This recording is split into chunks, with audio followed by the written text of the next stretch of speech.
Assalamualaikum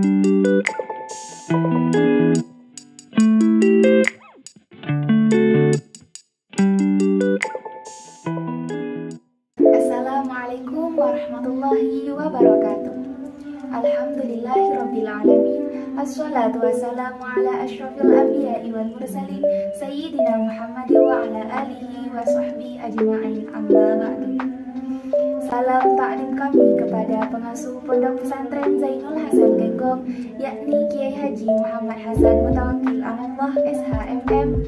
Salam hormat kami kepada Bapak Rektor Universitas Islam Zainul Hasan Genggong, yakni Bapak Dr. Abdul Aziz DAMAG. Dan salam hormat kami kepada dosen pengampu kami, yakni Ustazah Nina Haryati MH. Alhamdulillah, pada kesempatan kali ini saya Diana akan menjelaskan sedikit tentang sejarah hukum keluarga Islam di masa Imam Syafi'i dan di masa Imam Hambali untuk menyelesaikan tugas mata kuliah kami, yakni pada mata kuliah Sejarah Hukum Islam.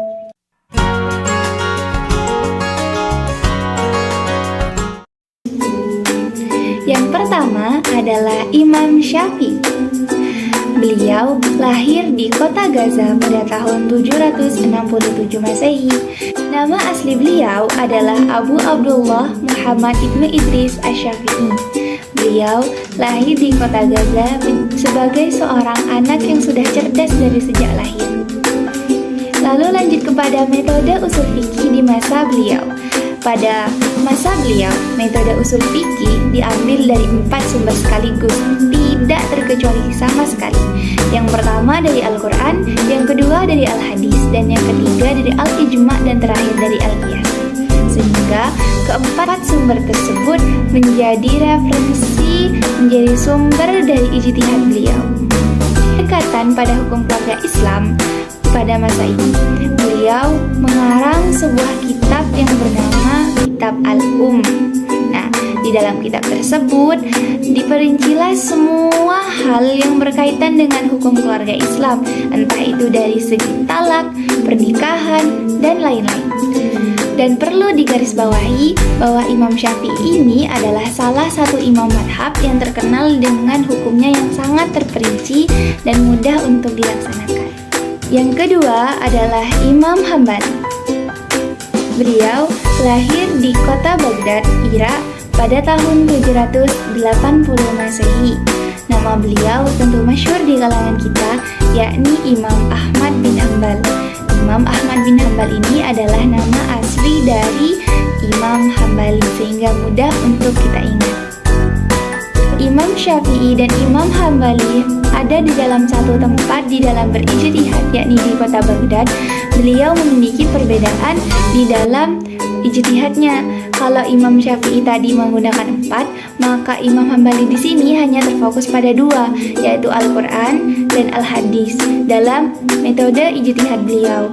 Selain itu, beliau juga sangat menghormati kepada praktik ulama salaf, sehingga dalam praktik-praktiknya beliau lebih menggunakan kepada praktik para orang-orang yang berada di generasi awal Islam. Selanjutnya, dalam penetapan hukum keluarga Islam di masa beliau juga sangat kepada hasil ijtihad beliau.